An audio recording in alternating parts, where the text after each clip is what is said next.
En ce jour 10 décembre 2023, la communauté internationale commémore le 75e anniversaire de l'adoption de la Déclaration universelle des droits de l'homme. À cette occasion, tous les pays du monde réfléchissent et développent diverses initiatives pour la promotion des droits humains. Célébré dans un contexte marqué il y a quelques jours par les festivités de la création de la République, le 28 novembre 2023, TNP Congo saisit cette opportunité pour réfléchir sur la situation des acteurs politiques de notre pays, condamnés depuis quelques années à des peines d'emprisonnement, notamment M. Jean-Marie Michel Moukoko et André Okobi Saïssa.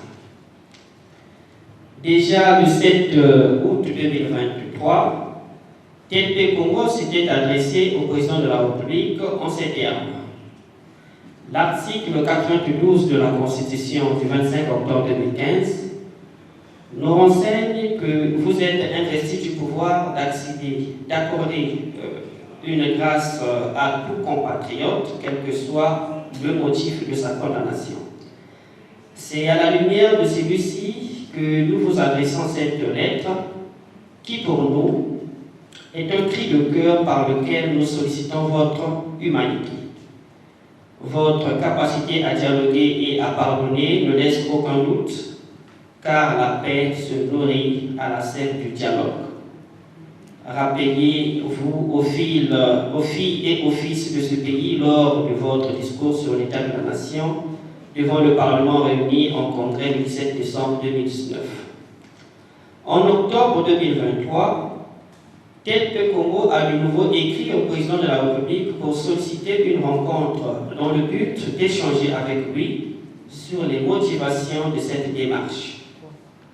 Pour cela, TNP Congo a sollicité l'appui des présidents des deux chambres du Parlement, du secrétaire permanent du Conseil consultatif du dialogue, du secrétaire permanent du Conseil consultatif des sages et des notabilités traditionnelles, du président du Conseil écuménique des églises chrétiennes, du président de la coordination des églises de réveil du Congo, du président de la conférence des évêques du Congo et du président du Conseil islamique pour faciliter cette rencontre.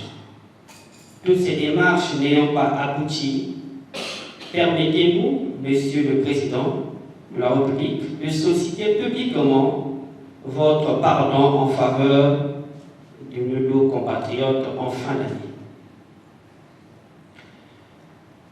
Monsieur le Président de la République, il est vrai que la justice est rendue sur le territoire national au nom du peuple congolais, comme prévu par l'article 167 de la Constitution, mais il n'en demeure pas moins qu'au nom du même peuple, vous êtes investi du droit de grâce. Votre capacité à dialoguer et à pardonner ne laisse aucun doute lorsque nous parcourons l'histoire de notre pays. Si ce n'était pas le cas, la conférence nationale souveraine tenue en 1991 n'aurait pas eu lieu au regard des invectives qui l'avaient caractérisée. De même, beaucoup d'opposants ayant quitté le pays après les événements douloureux de 1997 ne seraient pas revenus et poursuivre librement leur engagement politique. Monsieur le Président de la République, nous sommes convaincus que cette fois-ci, notre cri de cœur vous parviendra. Tournons la page, appelle les femmes et les hommes de bonne volonté à unir leur voix aux nôtres pour solliciter cette grâce présidentielle. Fait à Pointe-Noire et Brazzaville le 10 décembre 2023, et je vous remercie.